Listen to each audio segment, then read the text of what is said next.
Y sí, parece que ya está grabando. Creo como que me...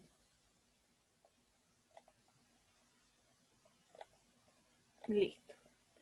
Entonces, vamos a partir con un poquito revisando todo lo que vimos la clase pasada que tenía relación con el origen del universo, ¿cierto? Que era por el Big Bang. En muchas ocasiones sale esta pregunta, ¿cierto? De cuál fue el origen del universo o de qué se trataba esta teoría. Entonces aquí está, en términos generales, es la teoría de la gran explosión, ¿cierto? Eso es sencillamente.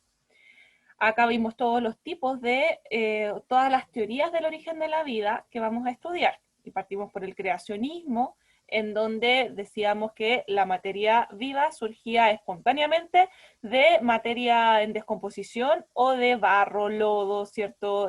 Pelos de las colas de los caballos, ¿cierto? Podían surgir insectos, gusanos, organismos pequeñitos. Porque los renacuajos salían ahí del lodo y las aguas.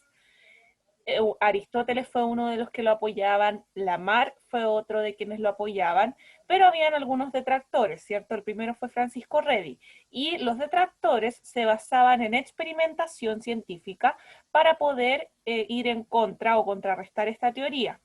Pero para el experimento de Redi, en el que ya se pudo comprobar que las moscas no surgían a partir de la carne en descomposición, Leeuwenhoek con el microscopio fortaleció la teoría de la generación espontánea porque se veían que los microorganismos se generaban espontáneamente, porque el método de división de los microorganismos es separarse, o sea, el microorganismo es de este tamaño y empieza a crecer, a crecer, a crecer, hasta que se puede dividir en dos. Entonces lo que observaban a través del microscopio era que los microorganismos empezaban a aparecer de la nada al pasar el tiempo, ¿cierto? Entonces con esto se dice ya, ok, las moscas no, pero los microorganismos sí.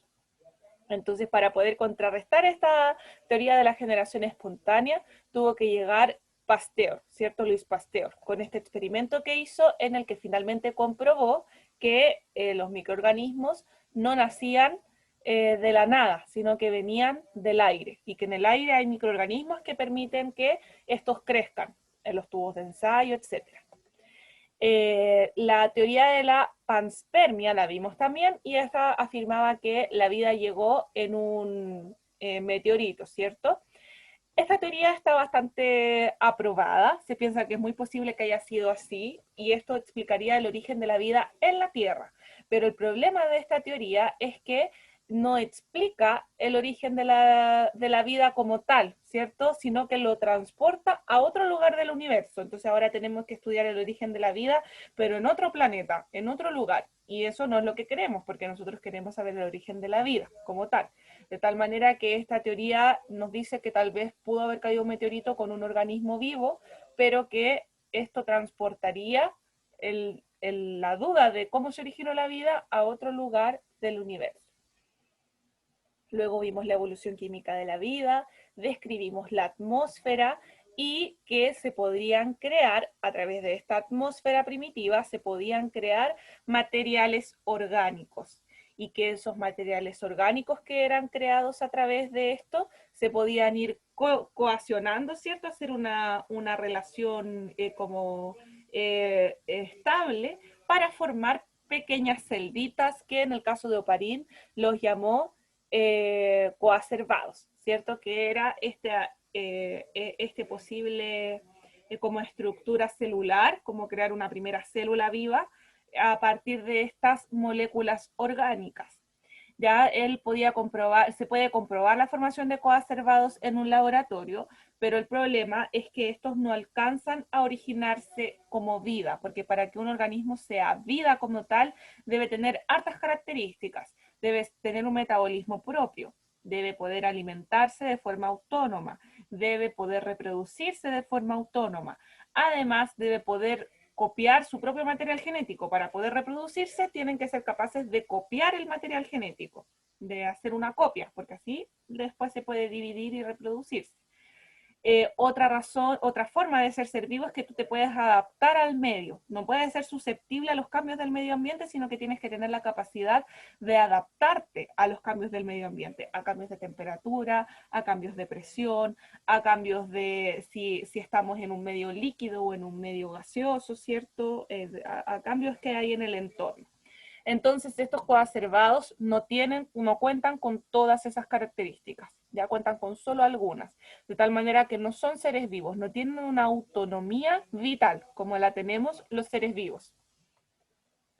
También una teoría similar la propone con los proteinoides termales, y estas ya son teorías más relacionadas con la religión, ¿cierto? Que el diseño inteligente yo se los mencioné, que era una forma de expresar a través de la religión cómo es que se establece esta evolución, porque el creacionismo, que fue la primera teoría que vimos, no considera la evolución como un factor, ¿cierto? Sino que el creacionismo dice que todos hemos llegado aquí a la Tierra tal y como somos, y que luego obviamente nos comenzamos a reproducir, pero que se creó un varón, un hombre, una mujer, los animales, ¿cierto? Tiene una visión bastante antropocéntrica, pensando en que todo lo que está a nuestro alrededor fue creado casi como para los humanos, ¿cierto? Y que todos hemos sido creados así por Dios y que no hemos evolucionado en el tiempo. El creacionismo es estático.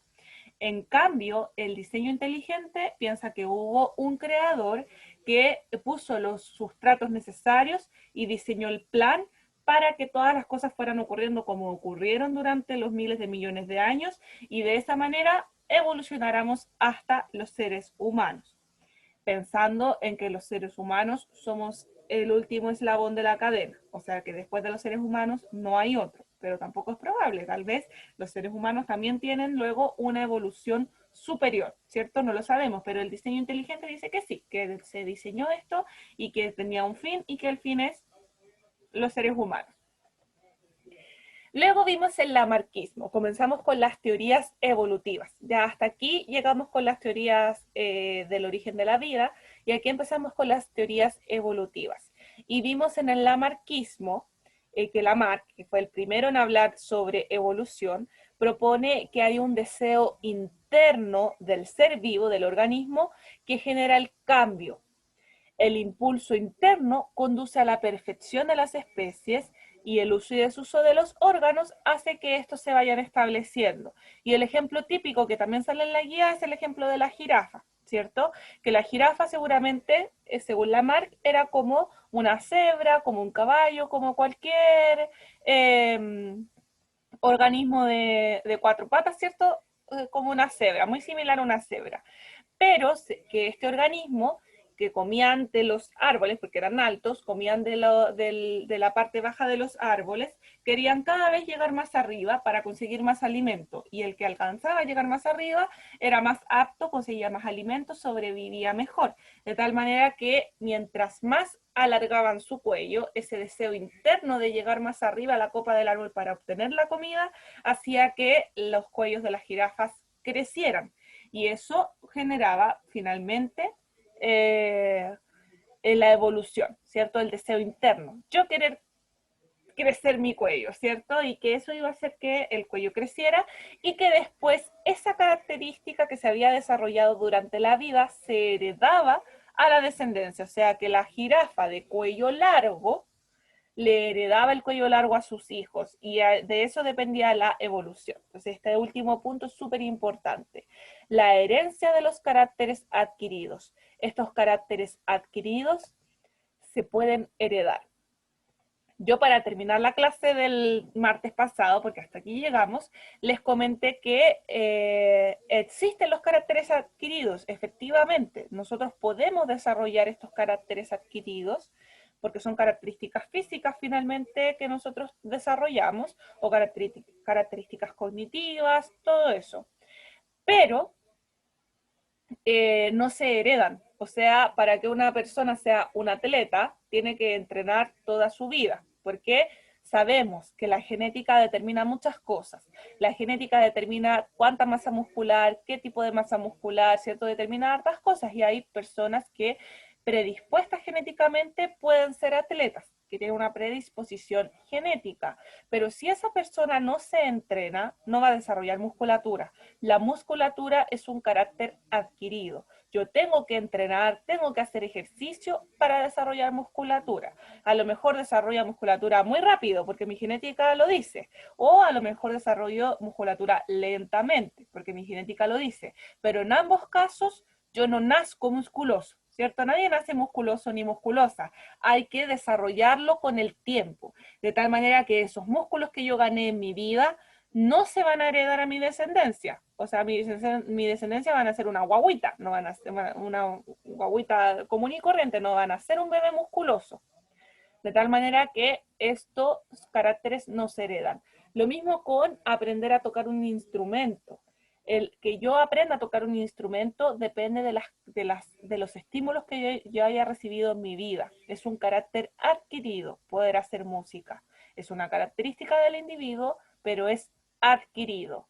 El habla, como nosotros hablamos, también es un carácter adquirido, es una característica de nuestra especie que nos permite adaptarnos y sobrevivir mejor al ambiente, pero que lo adquirimos. Nadie nace sabiendo hablar ni sabiendo el idioma, sino que uno lo aprende durante la niñez, ¿cierto? Todos estos son caracteres adquiridos. Y uno más evidente, el que yo les comentaba antes de que se nos cortara la clase antes, el cuello de las, no sé si son tribus africanas, pero que se van poniendo anillos en el cuello y que a medida que se van, que les va acomodando el anillo, se ponen otro y otro. Y paulatinamente el cuello de estas mujeres crece, ¿cierto? Luego ellas para mantener esa rigidez tienen que mantenerse los anillos porque si se los sacan, mantener esa musculatura del cuello va a ser muy difícil.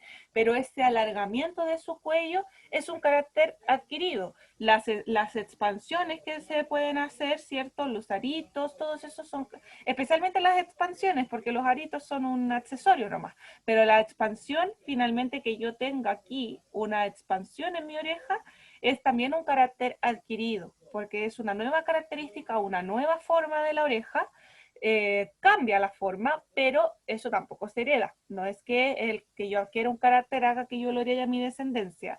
Ningún carácter adquirido que nosotros podríamos mencionar como ejemplo se puede heredar a la descendencia. Las mismas mujeres con el cuello largo después no le heredan un cuello largo a sus hijas, ¿cierto? Nacen con un cuello normal. De esa manera es que la teoría de Lamarck se descarta, porque sabemos que los caracteres adquiridos no se heredan, por lo tanto no pueden ser los que den origen a la evolución, porque para que haya evolución, los caracteres se deben, las características que se han ganado durante los años, se deben heredar, es un deber, se deben heredar. Entonces, después de varios años de que el lamarquismo estuvo ahí en tela de juicio, viendo si es que era o no el origen de la evolución, ¿cuál es la característica más fundamental del lamarquismo o de Lamarck? Que fue el primero en hablar sobre evolución. La primera persona en el mundo que dijo, no, yo en realidad no creo que se haya originado esto a través del creacionismo, sino que hubo una evolución y que los animales y los seres vivos van cambiando durante los años. Él fue el primero que lo dijo y puso esto en tela de juicio, ¿cierto? Y bueno, Darwin hizo su viaje en el Beagle. A través de este viaje, hizo un recorrido por varios continentes, por varias islas, y en todo este viaje que hizo Darwin, él pudo observar muchísimas especies de todas partes del mundo y eso le hizo sacar hartas conclusiones. Él observaba animales, principalmente animales, pero también observaba plantas, las describía, las comparaba con otros que existían en otros continentes, en otras islas, y fue concluyendo varias cosas respecto a la evolución. ¿Qué observaciones hizo Darwin en su viaje? En primer lugar, observó que habían algunos tipos de seres vivos que eran exclusivos de ciertos lugares, que eran exclusividad de un lugar del mundo. Ahí tenemos algunos fósiles de organismos prehistóricos que existieron hace miles de millones de años que no existen en otro lugar del mundo. Los hipopótamos. existen solamente en África, o sea, son característicos de una zona geográfica. Hay el tipo de pico que tienen los pájaros, depende del lugar donde habitan, porque del lugar donde habitan es el tipo de alimentación que consumen. Entonces, él lo que concluye con estas observaciones es que las características de los individuos dependen del medio ambiente que habitan. ¿Por qué el hipopótamo tiene esas características? Tiene todas las características que tiene un hipopótamo y no las tienen en otros lugares del mundo, porque por el clima en el que se ha tenido que adaptar el hipopótamo, ¿cierto? Entonces eso hace que el ambiente sea un determinante para la evolución de los organismos. Más claro nos queda con los picos de las aves, ¿cierto? El hecho de que cada ave coma un tipo de alimento en específico, que es el alimento que está disponible en el hábitat, en el espacio en el que habitan, ¿cierto? Entonces, primera conclusión del viaje de Darwin, el ambiente determina la evolución de las especies, o sea, es el ambiente el que determina a las especies, no al revés. Acá entonces él pone un nuevo término, que será el término de selección natural, ¿cierto? Acá lo comparamos entre selección artificial y selección natural, porque nosotros, los seres humanos, hacemos mucho este tipo de selección artificial. De tal manera que nosotros podemos seleccionar, por ejemplo, el tipo de trigo, que es el choclo, pero en términos como general se le llama trigo, que queremos consumir. Entonces, no, perdón, maíz, estaba diciendo trigo. El tipo de maíz que queremos consumir, el que tenga los granitos más grandes, más amarillitos, ¿cierto? Que se vea más bonito, ese es el que vamos a consumir, de tal manera que se seleccionan esas plantas de maíz que tienen las características que nosotros queremos desarrollar y se comienzan a hacer plantaciones con exclusivamente ese tipo de maíz. Lo mismo se ha hecho con las razas de perros. Tenemos que tener claro que los perros como especie son lobos. Todos los perros como especie son lobos.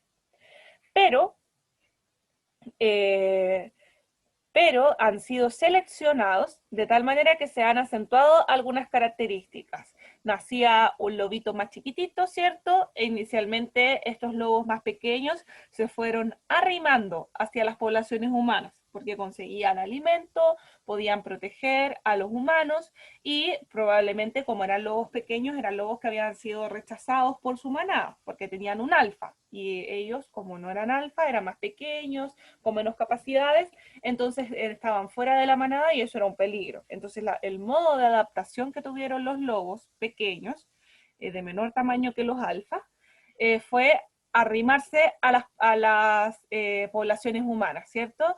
Y era una relación como simbiótica, o sea que había un beneficio mutuo. Eso significa simbiótico, que hay un beneficio mutuo. El lobo conseguía alimento y el humano conseguía protección, porque el lobo con sus sentidos podía escuchar, podía estar despierto en periodos nocturnos, alerta, para poder identificar si es que había algún peligro que pudiera afectarle a la tribu, ¿cierto? Y con el tiempo, estos perritos, ¿cierto? Que eran lobos, pero que se fueron domesticando, se fueron desarrollando de tal manera que se le acentuaban ciertas características, las orejas más largas o las orejas paradas, el tamaño cada vez más chiquitito el perro, ¿cierto? Y así, pero genéticamente, si revisamos los genes de cada perro de este planeta, son genéticamente lobos. ¿Cuál es la diferencia? Que se les han acentuado características genéticas que los hacen ser más dóciles, comportarse como perros y además tener otras características físicas, ser más peludos, pelo rizado, pelo liso, pelo cortito, un dálmata, pero esto ha sido gracias a la selección artificial. Y por eso es que se habla de razas puras, porque yo selecciono las características que quiero que tenga el perro, hago la cruza y obtengo a mi perro. Y cada vez la raza se ha ido purificando más para obtener exclusivamente a las características que se quieren. Se sabe que eso a la larga es negativo para la especie, porque los perritos que son de raza muy pura suelen enfermarse más, ¿cierto? ¿Qué es lo mejor para la especie? Que la selección no sea artificial, sino que sea una selección natural, como dice acá. ¿Por qué? Porque a través de una selección natural se exacerban y se destacan las características que son mejores para adaptarse al medio ambiente. ¿Por qué? Porque esta selección natural, como lo dije anteriormente, es la que ejerce el medio ambiente sobre los organismos. Acá tenemos el típico ejemplo de las mariposas, ¿ya? Van por generación, o sea, tenemos generación 1 de mariposas, generación 2 y generación 3, o sea que estas fueron las primeras mariposas que hubieron, y la cruza entre estas mariposas originó estas. La cruza me refiero a la reproducción sexual, originó a la siguiente generación de mariposas, y la cruza entre estas mariposas originó a la siguiente. Ya entonces, ¿cómo es que se fue perdiendo el color blanco? ¿Por qué vamos adquiriendo solamente el color café? Seguramente por selección natural. Supongamos que este tipo de mariposas son unas mariposas que viven en zonas arbóreas, donde hay muchos árboles, y los troncos de los árboles son de color café. La tierra bajo los árboles es de color café. Las hojas que se han caído de los árboles son cafés. Entonces el café está por todos lados. Y los depredadores, que son pajaritos, van a estar tratando de cazar a las mariposas que vean. Pero si las mariposas se pueden camuflar muy bien por su color café entre medio de las ramas de los árboles, entre medio del barro, ¿cierto? Se pueden camuflar muy bien dentro de los colores que existen en el ambiente. Esas van a ser menos cazadas por los pájaros porque los pájaros no las van a ver, no las van a percibir. Pero una mariposa blanca, entre tanto café, se ve. Entonces los pájaros empiezan a depredar a las mariposas blancas. Entonces resulta que las mariposas blancas tenían menos expectativa de vida, viven menos, por lo tanto se reproducen menos. Y las mariposas cafés viven más, son más abundantes, se reproducen más. ¿Qué va a ocurrir finalmente? Que mariposa café con mariposa café se cruzan y originan mariposa café, ¿cierto? Difícilmente van a originar una mariposa blanca. Ya algunos casos, pero difícilmente. Casi siempre café con café va a originar una mariposa café. De tal manera que en la siguiente generación vemos que se va perdiendo la cantidad de mariposas de color blanco y van aumentando la cantidad de mariposas de color café. Hasta que en un punto solamente hay mariposas de color café y el color blanco ha sido eliminado de la especie. Eso se puede dar con el tamaño de los peces, el color del pelaje, el tamaño de las alas de un pájaro, el largo de las patas, el tamaño de un animal, la forma de las orejas, cómo escuchan. Si yo escucho mejor, puedo prever mejor que hay algún depredador. Entonces, el oído agudo de algunas especies también depende de la selección natural, porque es una característica que me permite sobrevivir.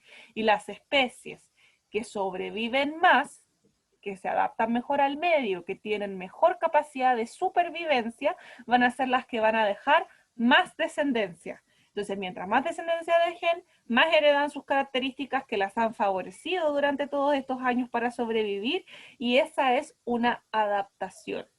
Se van a empezar a eliminar, por ejemplo, si fuera el sentido del oído. Si los primeros lobos, habían algunos que no escuchaban bien, que eran sordos, o que no escuchaban, que no tenían una audición muy aguda, esos lobos iban a ser depredados o no iban a poder cazar bien a los otros depredadores. Sí, perdón, y no iban a poder cazar bien a sus presas, ¿cierto? Porque dependen del oído, dependen de escuchar para identificar dónde se anda escondiendo ese conejo que necesito para cazar, porque se está escondiendo. Entonces, si yo tengo más oído, sé dónde poner atención. Y si ya puedo poner atención, puedo cazar. Y si puedo cazar, me alimento. Y si me alimento, sobrevivo. En cambio, uno que no tenía buen oído, no podía cazar, se le quitaban todas las presas y lentamente perdía su capacidad de caza, de alimentación, y por ende no se podía reproducir con facilidad. De esa manera es que las características que mejor se adaptan al medio ambiente, que hacen que los organismos sean superiores a otros, son las que les permiten sobrevivir, y estos organismos van a ser capaces de dejar descendencia. Los que no son capaces de sobrevivir no van a poder dejar descendencia, de tal manera que esos genes se van a ir eliminando generación tras generación, como ocurre aquí. La mariposa blanca, generación tras generación de mariposas, fue desapareciendo porque era una característica poco favorecedora para la especie. Esta teoría fue propuesta por Darwin, ya por su viaje en el Beagle, pero paralelamente a Darwin, Wallace hizo una teoría casi exactamente similar. Darwin fue bastante superior a Wallace, por eso es que nosotros le decimos la teoría de evolución de Darwin, pero Wallace fue bastante asertivo también en las propuestas que hace, que fueron muy similares. Y lo más impresionante de esta historia es que ellos lo hicieron simultáneamente, pero de forma independiente. O sea, Darwin con sus propias observaciones y Wallace con otras propias, y simultáneamente propusieron una teoría casi igual de la evolución. Cuando la contrastas, tú dices, ah, sí, son casi iguales. Pero Darwin fue un poco superior a Wallace al respecto. Entonces, en la teoría de la selección natural tenemos 4 ideas centrales. La primera, evolucionismo, ¿cierto? Que las especies han ido cambiando a través del tiempo. Eso dice el evolucionismo, o sea, las especies no se han quedado estáticas, sino que van cambiando a través del tiempo. El gradualismo dice que el cambio de las especies es gradual, o sea, no, a este pájaro no le va a crecer el pico de una generación a otra, ¿cierto? De este a este no vamos a tener un pico de este tamaño, pero gradual de generación en generación. Poco a poco, las generaciones van puliendo esta característica que les confiere un beneficio. ¿Ya? Entonces, de esa manera es que el gradualismo es tan importante, porque la evolución es gradual. Por eso es que es tan difícil verla. Nosotros no podemos ver si estamos efectivamente evolucionando. Solamente tal vez personas que vivan en 1000 años más, en 1000 años más en adelante, puedan ver cómo fue la evolución de la especie humana, porque esto es gradual. Tienen que pasar miles de años o millones de años para que nosotros podamos evidenciar el proceso evolutivo. No lo podemos ver de 10 años o de 20 años, eso no se va a ver así. Es tan gradual, es tan pequeño el cambio que se va generando generación tras generación, que el gradualismo es fundamental. Ahora, nosotros como especie humana no somos el mejor ejemplo de evolución, porque nosotros estamos condicionando la evolución de la especie al mejorar la medicina, que obviamente es una opción humanitaria. Queremos que todos valgan lo mismo, que todos tengan opción a la vida, que todos sean incluidos en nuestra sociedad. Esto es por una opción humanitaria, lo que nos hace humanos, porque somos capaces de generar soluciones médicas, medicinas, ¿cierto? Que va a mejorar la calidad de vida de personas que nacen con discapacidad, de personas que nacen tal vez en una condición diferente con un síndrome. Tal vez esas personas que nacen con una discapacidad, con una enfermedad o con un síndrome, su destino hace miles de años atrás era morir, ¿cierto? Era que se murieran porque no son capaces de sobrevivir a la hostilidad del medio ambiente, pero por una opción lógica, humanitaria, que nos hace a nosotros ser seres humanos, es que nosotros tomamos las decisiones de que todos los seres humanos tenemos la oportunidad, ¿cierto? Pero de selección natural no tenemos nada, porque estamos preservando condiciones físicas, ¿cierto? De personas que tal vez la selección natural no las favorecería.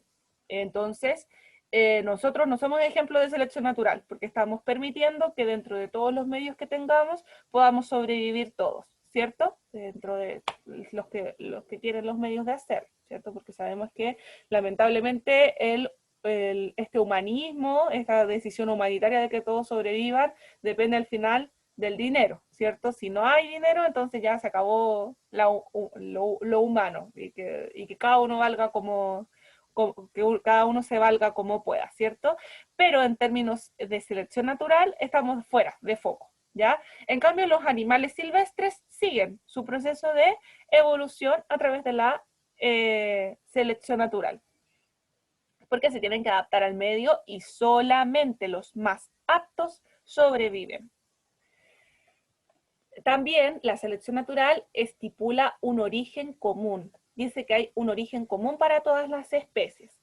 Eso quiere decir que seguramente todas las especies y los organismos vivos se originaron a partir de un único primer organismo vivo, que no era un pájaro, no era un pez, no era nada de eso. Seguramente que fue una única célula diminuta y que esa única célula diminuta es nuestro origen común, el de todos nosotros. Me apareció como que alguien quería acceder, pero se me desapareció inmediatamente. Pero en WhatsApp nadie me ha escrito, así que seguimos. Entonces, finalmente, después del origen común, que a partir de esa célula, que es de la que todos provenimos, todos los seres vivos de este planeta y de los que existieron antes que ya ahora están extintos, provenimos de este mismo origen común. Y finalmente la selección natural, que ya la he explicado, ¿cierto? La selección natural es la selección que hace el medio ambiente a los seres vivos, de tal manera que solamente van a sobrevivir los que son más aptos para sobrevivir al ambiente, o sea, los que se pueden adaptar mejor, pueden alimentarse mejor y se pueden reproducir más, porque la capacidad reproductiva es fundamental en este proceso de selección natural. Si yo no soy súper apta, puedo adaptarme a todos los medios, no hay ninguna dificultad, pero no puedo reproducirme. Entonces mis genes no van a descender, no van a tener descendencia, se van a acabar conmigo, ¿cierto? Si yo no dejo descendencia, mis genes se acaban conmigo. De tal manera que los animales o organismos vivos, porque también pueden ser plantas, que no tienen capacidad reproductiva, por muy adaptados que estén al medio ambiente, no van a poder dejar descendencia, por lo tanto, no van a generar evolución por selección natural. Tienen que ser capaces de sobrevivir, de adaptarse al medio y de ser reproductivamente exitosos. Ya tienen que poder dejar descendencia, porque si no, sus genes se pierden. Dentro de, ahora sí me llegó un mensaje.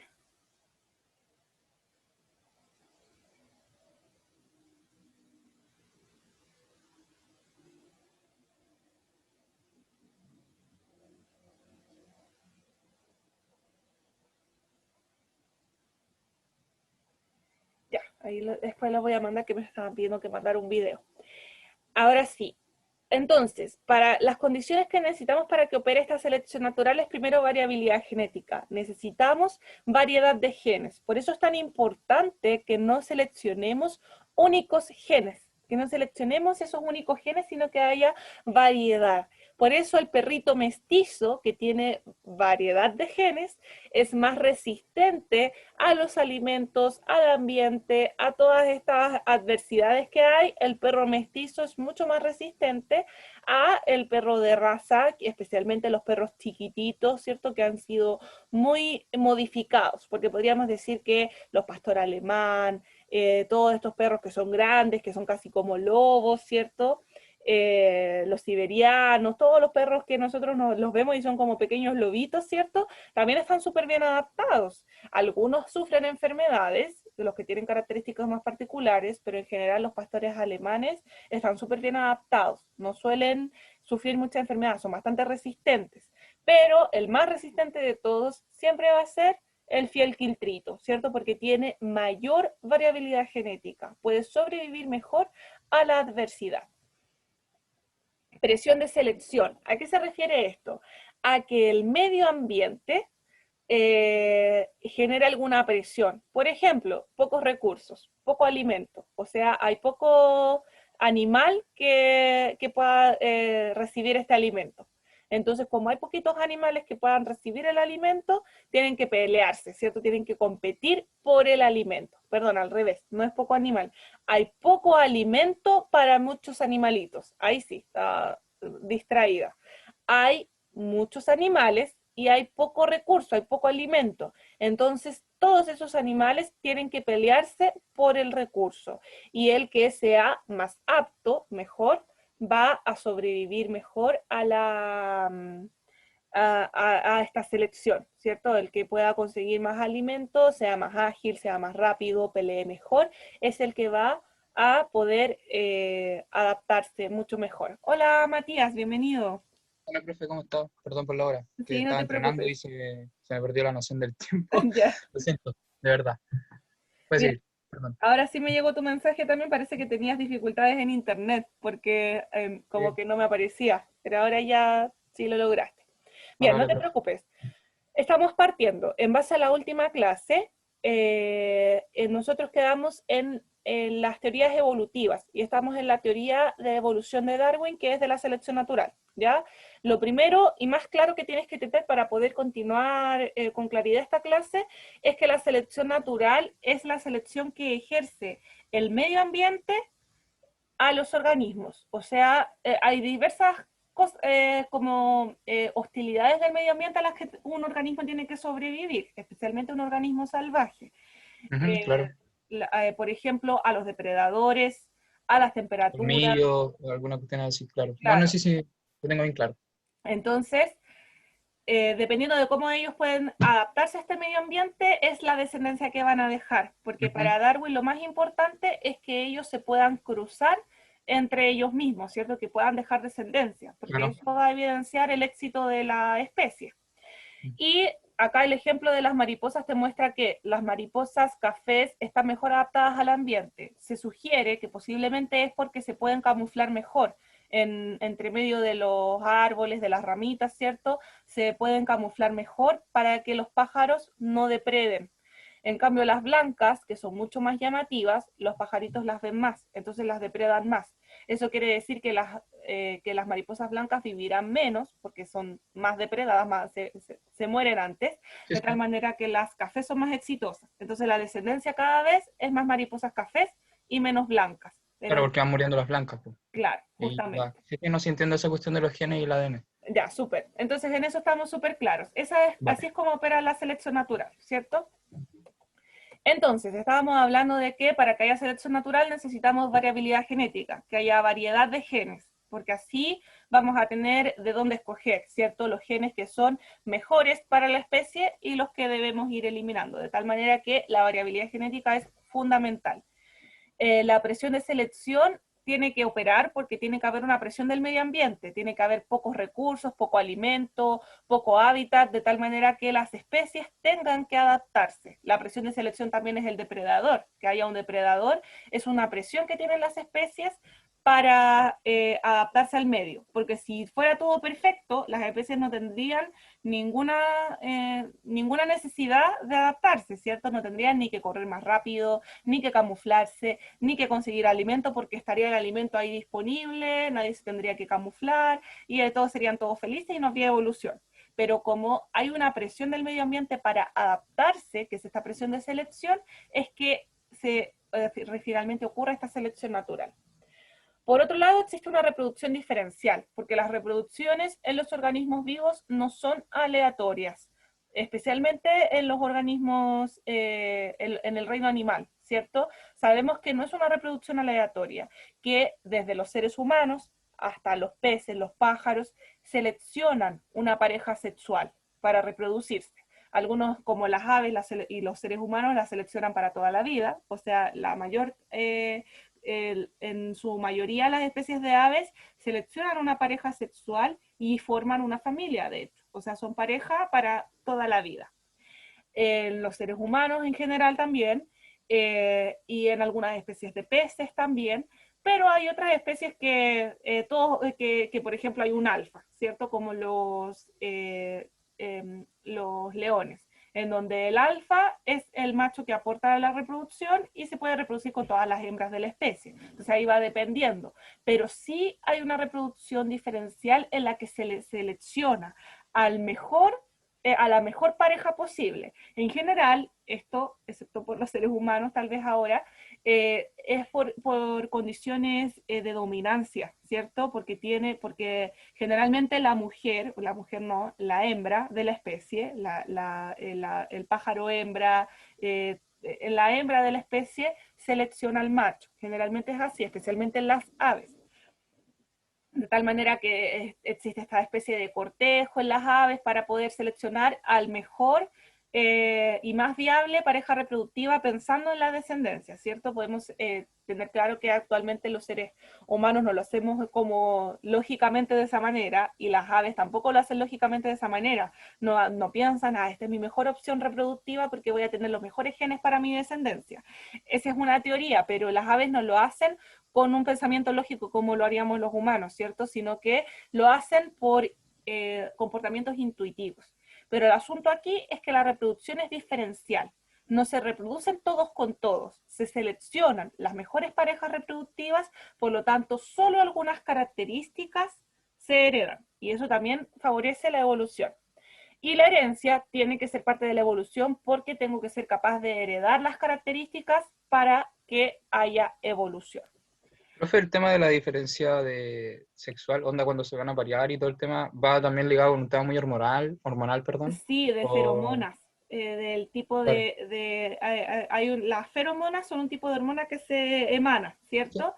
Que los seres humanos también lo emanamos, y que tiene que ver con la selección, tiene que ver con la técnica de cortejo, con la emanación de feromonas, y ahí, claro, eso da indicios de cuál es mejor opción reproductiva que otro, porque ahí la pajarita tiene que escoger entre ujú, una serie de claro. machos que le están haciendo el cortejo y dice, ya, este es el mejor. Y claro, tiene que ver con una cosa hormonal. Y puede que hasta nosotros nos afecte, pero nosotros no nos damos cuenta tampoco, porque también recibimos esas señales Lo que pasa es de que el nuestras hombre parejas. emana menos feromonas, onda, Claro, en muy baja cantidad. claro. En nuestra especie es muy poco. Entonces, en las pruebas de la evolución ahora, ¿cómo es que Darwin estuvo tan seguro de que existió evolución? En primer lugar, las pruebas paleontológicas. Pudo encontrar en su viaje, porque él hizo un viaje, recorrió el mundo, pudo encontrar muchas pruebas que evidenciaron que, por ejemplo, habían algunos equinos ancestrales, ¿cierto? O equidos, como dice aquí, pero se refieren a los equinos. Ancestros de los equinos que tenían un tipo de pata bastante diferente a la de un equino actual, ¿cierto? A la de un caballito actual. Pero a través de los años se puede ver cómo esta especie, muy similar a un caballo, fue adquiriendo las características, porque tienen la progresión de los fósiles.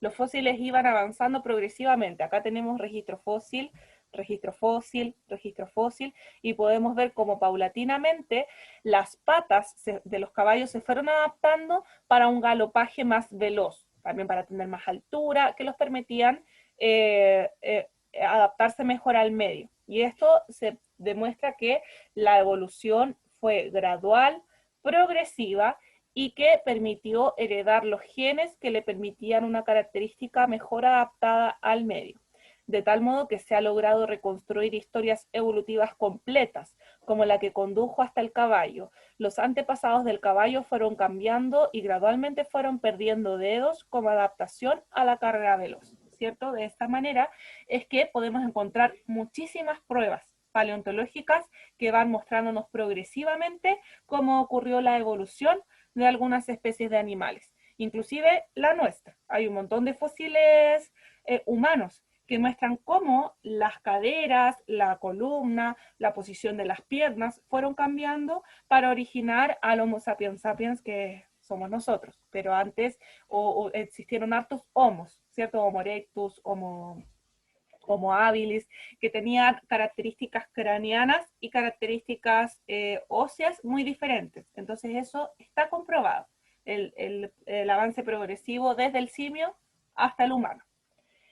El registro fósil, ¿cierto? Lo mismo que las pruebas paleontológicas, el registro fósil es fundamental para esto. Hay distintos tipos de registros fósiles que nosotros podemos aprovechar. Uno, por un lado, es este proceso que se llama permineralización, ¿ya? La permineralización es la transformación de materia orgánica, que serían en este caso conchitas, ¿cierto? O los mismos huesos de los seres humanos, se reemplazan esta materia orgánica que se está descomponiendo, como se descompone lentamente, se va reemplazando por materia inorgánica, por minerales, por sales, minerales, pequeños metales que se van adhiriendo y que hacen un molde perfecto de lo que originalmente era un hueso o una conchita. Esto es mineral, por eso se le llama permineralización, pero es porque esta conchita se iba degradando, pero se iba degradando tan lentamente en el tiempo que por cada pedacito que se iba descomponiendo se empezaba a cristalizar los minerales en ese espacio. Y esa cristalización mineral fue avanzando a medida que la conchita se iba desintegrando. Y esto fue en muchos años. Hay otros que duran menos años, ¿cierto? La huella. Seguramente un animal prehistórico, un dinosaurio, pasó por este lugar y dejó pasmada su huella, el lodo, en lo que sea, y eso dejó un molde. Y ese molde es la huella que nosotros podemos observar que posteriormente se fue solidificando esta tierra y dejó el molde marcado. Por otro lado, esta es la inclusión, en donde insectos prehistóricos o animales muy pequeñitos, ¿cierto? Quedaban, en su mayoría insectos, quedaban encapsulados en la savia de un árbol que se solidificaba y permitía conservar el cuerpo completo del animal durante miles de millones de años. Esto mismo puede ocurrir en el hielo, ¿cierto? Puede ocurrir con la savia de un árbol que se solidifica o en zonas de hielo donde puede quedar encapsulado el animal completo, congelado, ¿cierto? En esos lugares. Los moldes generalmente no son huellas, porque es difícil que una huella permanezca, como que hay mucha corrosión, pasan más animales, pero ocurría mucho con las plantas, que las plantas morían y se les empezaba a depositar encima más sedimento, más tierra. Entonces después tú sacas ese pedazo de roca y ves que ya no existe la planta, que había muerto ahí, que había sido aplastada por sedimentos, pero sí ves el molde, que quedó marcado el molde de la planta. Entonces, muchas descripciones de plantas prehistóricas se han hecho por medio de este tipo de fósiles, que como tienen la descomposición de la materia vegetal es mucho más rápida que la de los huesos, no se alcanza a hacer una permineralización, como ocurre con los huesos y con las conchas, pero sí se alcanza a hacer un molde. Entonces, a través del molde tú puedes identificar especies de plantas Entonces prehistóricas. las plantas llegaron también a evolucionar. También se puede describir una evolución en plantas. Existen plantas primitivas y hay evidencia de cómo estas fueron evolucionando para lograr ser lo que son hoy. Yo supongo que la rosa sería uno, ¿no? Donde tiene Claro, espina. sí, la rosa es una, los cactus son otras, especies Ya. muy adaptadas, como con muchos procesos evolutivos de por medio. Porque imagínate que, bueno, las rosas tienen espinas para protegerse, ¿cierto?, Ajá. de los depredadores y proteger su reproducción, pero los cactus, las espinas de los cactus son modificaciones de las hojas, porque como habitan Ujú. espacios Sí, secos, pues en realidad los claro, peos son hojitas, sí, sí, sí. claro, son pequeñas hojitas que Ya, ya. al formarse espinas evitan perder tanto líquido, porque a través de las hojas se evapora el líquido de las plantas. Entonces con las Ya veo. espinitas evitan que se les vaya el líquido porque los cactus necesitan retener líquido. De tal manera Mucho que líquido, sí. podemos, claro, podemos evidenciar evolución de plantas y evolución de animales y de insectos. Bueno, los insectos son animales. También existen un tipo de pruebas que se llaman pruebas biogeográficas. En las pruebas biogeográficas se habla de que se han podido encontrar animales, propiamente tal, animales vivos, muy similares entre sí en distintas regiones del planeta. Y también se han podido encontrar registros fósiles del mismo animal, por ejemplo, el mismo animal que habitó, se han encontrado registros fósiles de animales que habitaban en África, pero del mismo animal se han encontrado registros fósiles en América del Sur. Eso se piensa también apoyándose en la teoría de lo que se llama la teoría de la deriva continental, que habla de que en un momento todos los continentes estuvieron unidos, ¿cierto? En Pangea, y que ahí todos los animales podían habitar libremente en el espacio geográfico, de tal manera que hacían transiciones entre lo que se iba a convertir en América del Sur y África, por lo tanto un animal pues, muy posiblemente vivió en toda esta zona geográfica. Y ahora que los continentes están separados, yo puedo ver registros fósiles de animales en distintas posiciones del planeta, pero que son el mismo animal, ¿cierto? Y además de eso, el hecho de que yo puedo encontrar animales muy similares en América del Sur y y otros que se parecen mucho, por ejemplo, a los camellos de África. O sea, por ejemplo, las alpacas, las llamas de acá del norte y del sur de Chile y de Perú, ¿cierto? Son muy similares en constitución biológica a los camellos. ¿Ya? Todos son, se pertenecen a la misma familia.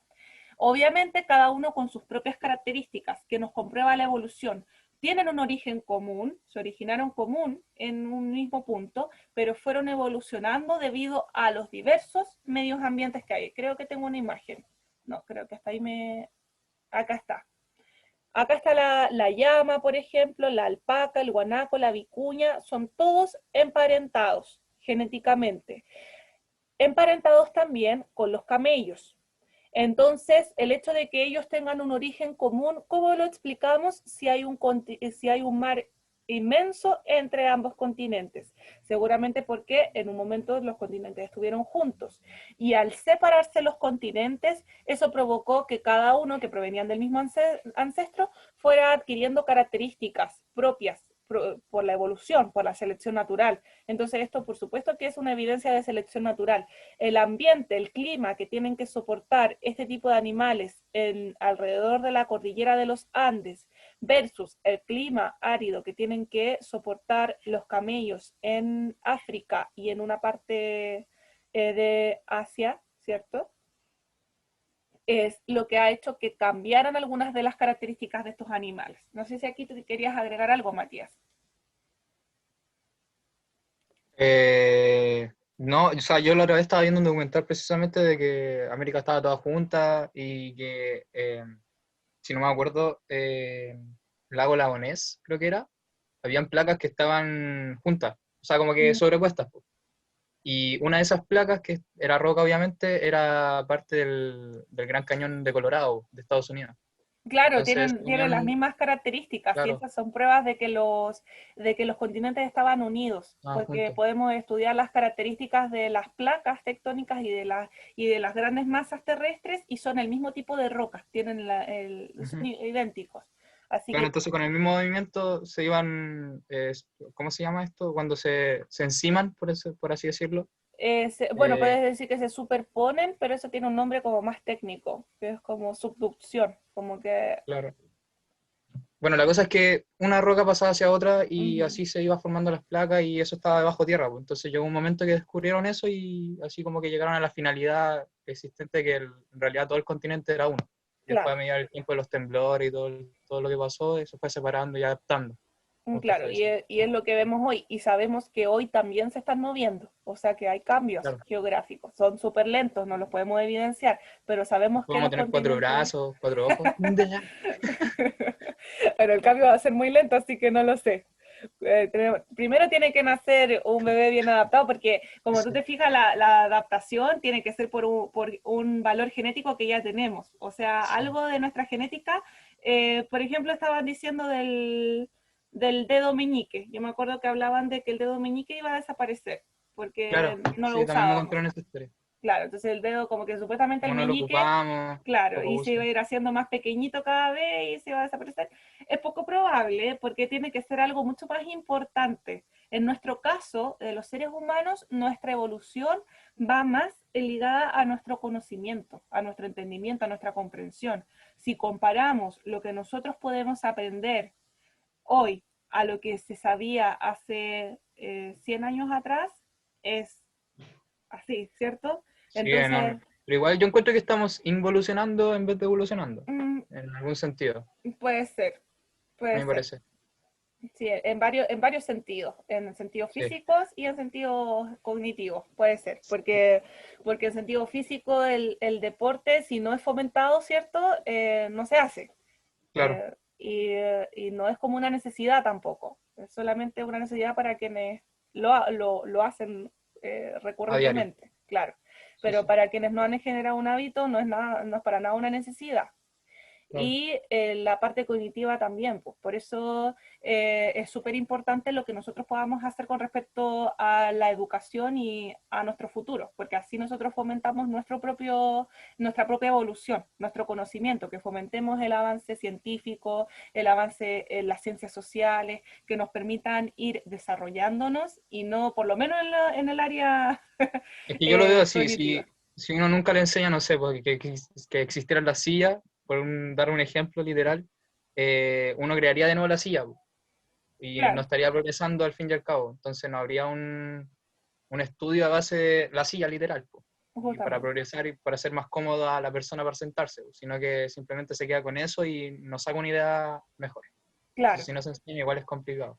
Sí, pues, es súper complicado y por eso es tan fundamental el proceso en el que están ustedes hoy, ¿cierto? Que es su proceso educativo, que yo lo agradezco que ustedes están aquí voluntariamente, ustedes quieren concluir, ¿cierto? Su proceso educativo e inclusive continuarlo, porque eso es lo que nos va a hacer avanzar y no, como tú dices, involucionar.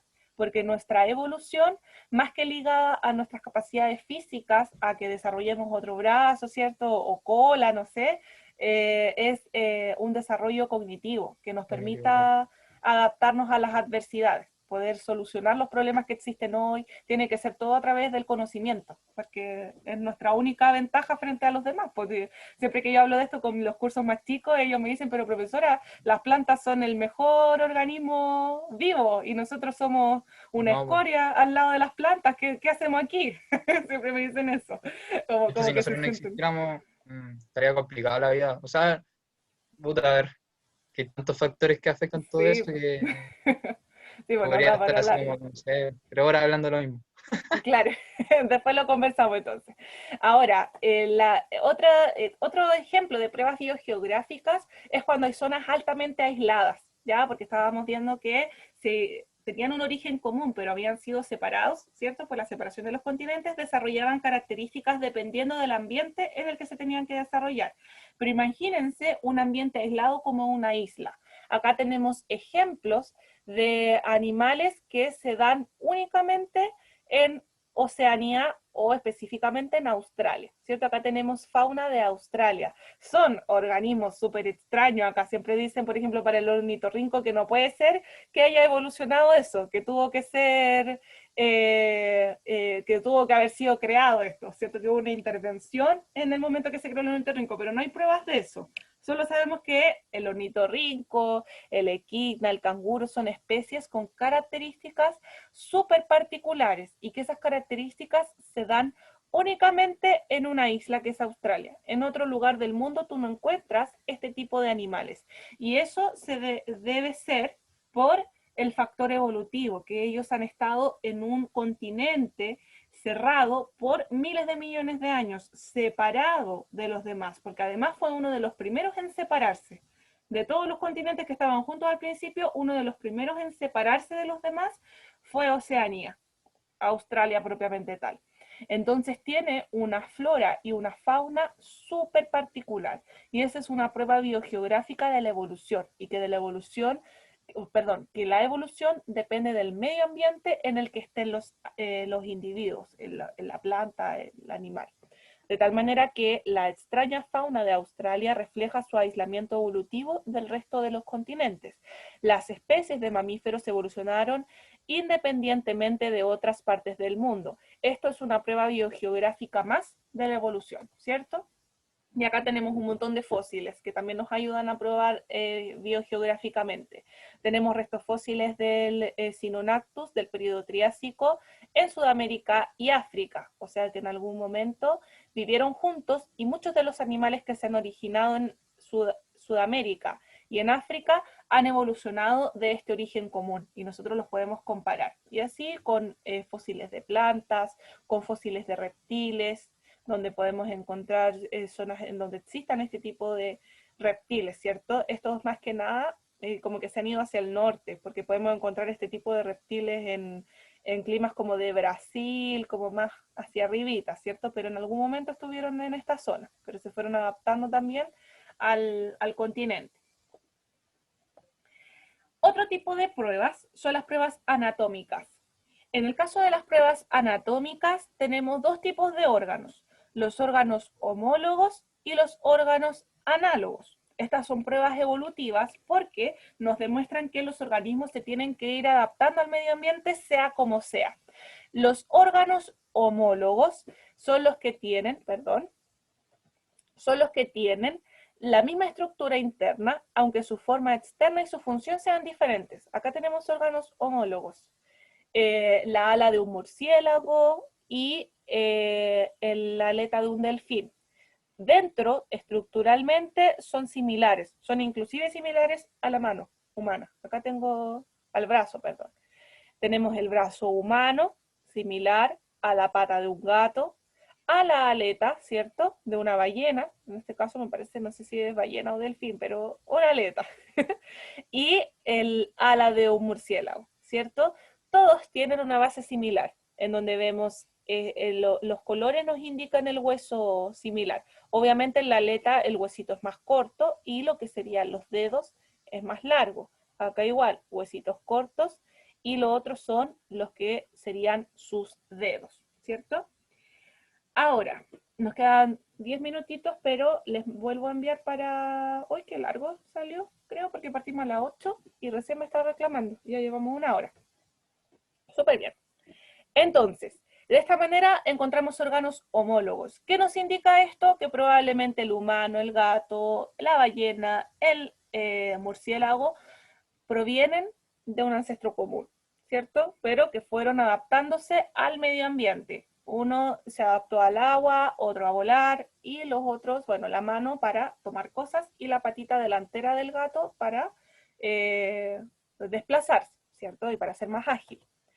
En el caso de los órganos análogos, estos son los que cumplen la misma función, pero tienen estructuras internas totalmente diferentes. Y acá tenemos el ala de un insecto y el ala de un murciélago. El ala de un insecto, anatómicamente, si vemos su estructura anatómica, no tiene nada que ver con el ala de un murciélago. No tienen relación ni en textura, ni en de qué están hechas, ni cómo están constituidas, pero sí tienen de relación la función, ¿cierto? Y acá en el primer ejemplo también veíamos las garritas de un topo versus las garras de un grillo. Ambas sirven para excavar, porque estos son animales que buscan esconderse bajo tierra, ¿cierto? Pero obviamente la mano de un topo tiene dedos, tiene estructura ósea y por supuesto que un grillo es invertebrado, tiene solamente un exoesqueleto, un esqueleto externo, de tal manera que no tiene una garrita, sino que es una estructura eh, de insectos, ¿cierto? Que es un exoesqueleto, tiene una corteza dura por fuera que le permite excavar. De tal manera que estas pruebas se les llama pruebas anatómicas, que los organismos cuando se tienen que adaptar a un medio ambiente van a desarrollarlo por el medio que les sea necesario. En el caso del topo, desarrolla garritas óseas con deditos y todo. En el caso del grillo, topo, que también se esconde, ¿cierto?, bajo tierra, también desarrolla garritas, pero estas no son de la misma característica, pero la necesidad evolutiva hace que estos vayan perseverando, ¿cierto?, prevaleciendo en descendencia y se adapten y se generen estas pruebas anatómicas. Y en el otro caso provienen de un origen común, pero se han adaptado a distintos medios ambientes, ya análogos y homólogos. Finalmente tenemos un tipo de órgano que son los órganos vestigiales, que nos indican que en ocasiones cuando dejamos de utilizar ciertos órganos, estos empiezan a deteriorarse. Eso nos pasa con las muelas del juicio. Antiguamente nuestros ancestros, el Homo erectus, Homo sapiens, los homínidos antiguos, tenían una mandíbula muchísimo más amplia que la de nosotros, ¿cierto? Tenían las frentes más pequeñas, tenían una masa encefálica mucho menor, pero tenían la dentadura gigante. ¿Por qué? Porque los monos, si provenimos de los monos, suelen comer ramas, hojas, semillas, esa es su alimentación. Entonces, la masticación es fundamental. En nuestro caso, no necesitamos tanta masticación y nuestro cerebro se ha desarrollado muchísimo, nuestra masa encefálica ha tenido un desarrollo importante. Entonces, las muelas que teníamos antes funcionales, que eran fundamentales para nuestra alimentación, se han ido dejando de usar y ahora son solamente órganos vestigiales, un vestigio de lo que antes fueron muelas que nos servían, pero ahora sabemos que las muelas del juicio solamente nos traen problemas y todos los que no nos hemos sacado las muelas del juicio a tiempo sabemos que son puros problemas a futuro. Hay que ojalá sacárselas al tiro cuando uno puede. Y en el caso del apéndice, ¿cierto? Tenemos acá el colon, esta es la base del colon, el inicio. Acá está el intestino delgado y se une el intestino delgado con el colon. Este intestino grueso tiene un pequeño apéndice aquí. Este apéndice actualmente no cumple ninguna función indispensable. Se piensa que de repente puede servir para almacenar algunos componentes del sistema inmune, como que le atribuyen ahí algunas características, pero en realidad no cumple ninguna función esencial. No sintetiza nada, no produce nada especial y es especialmente peligroso porque como está en la base del colon, muchas veces se pueden alojar muchas bacterias en esta zona y generar una infección. Y ahí es cuando tú sufres de una apendicitis. Y si esa infección no es controlada, no la controlas, y tu apéndice empieza a infectarse, a crecer, a crecer, a crecer, este puede explotar y generarse una peritonitis, ¿cierto? Y esa peritonitis va a provocar que se te infecte toda la masa estomacal, toda la masa que tienes acá, y eso ya puede ser una septicemia y una muerte, ¿cierto? De tal manera que el apéndice es un órgano vestigial.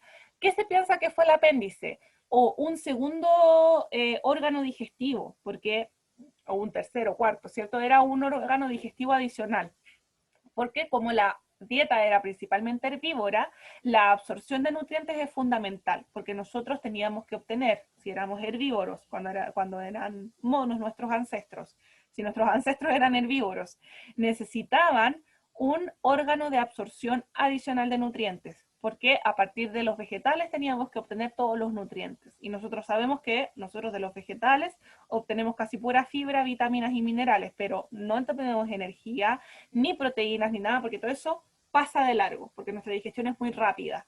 Entonces, el apéndice seguramente que era un órgano adicional en el proceso digestivo que permitía obtener esa riqueza de nutrientes que hoy ya no necesitamos por nuestro estilo de alimentación.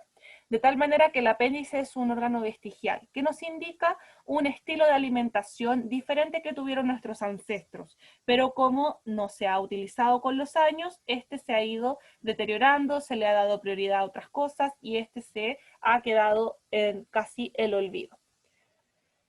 Pruebas embriológicas. También se sabe que a través del desarrollo de los embriones, mientras más parecidos son los embriones y los fetos en el desarrollo embrionario, más parentesco genético o más parentesco hay, más cercanía hay de un ancestro común entre las especies.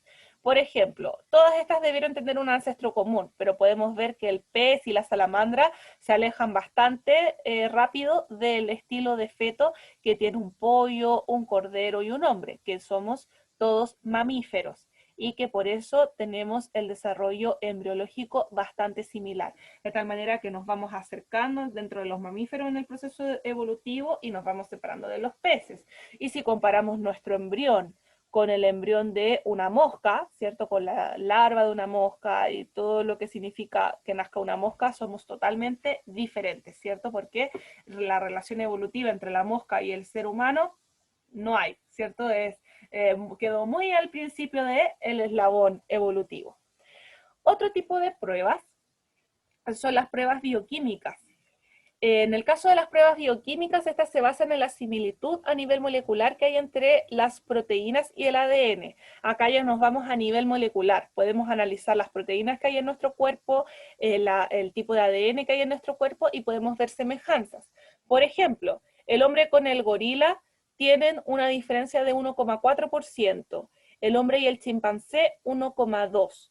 El hombre es lo más cercano al chimpancé, o sea, seguramente que la especie humana evolucionó a partir del chimpancé. Pero podemos ver que el gorila y el chimpancé también tienen un parentesco bastante similar, pero el gorila se aleja del hombre. Entonces el chimpancé es nuestro precursor evolutivo. Acá tenemos un chimpancé, como el de la guerra de los simios, y acá tenemos un gorila, que es un poquito similar, pero se aleja un poco del ser humano. Del chimpancé seguramente que surgieron los primeros homínidos, que somos nosotros, o sea, que nos originaron a nosotros. Yo puedo hacer pruebas bioquímicas entonces, evaluar qué tanto se parecen las proteínas que produce el chimpancé versus las proteínas que produce el ser humano, el ADN del chimpancé versus el ADN que tiene el ser humano y compararlos. Mientras más parecidos sean, más parentesco tenemos, ¿cierto? Más cercanos evolutivamente somos. Lo vamos a dejar hasta acá, nos quedan las cadenas tróficas, pero lo vamos a dejar hasta acá porque nos quedan 2 minutitos y me interesa que, 2 minutitos de este, de este Zoom, y nos interesa que veamos la guía, ¿ya? Así que los últimos 15 minutos de clase vamos a revisar la guía. Les voy a volver a mandar el link, ¿ya? La invitación. Nos vemos entonces.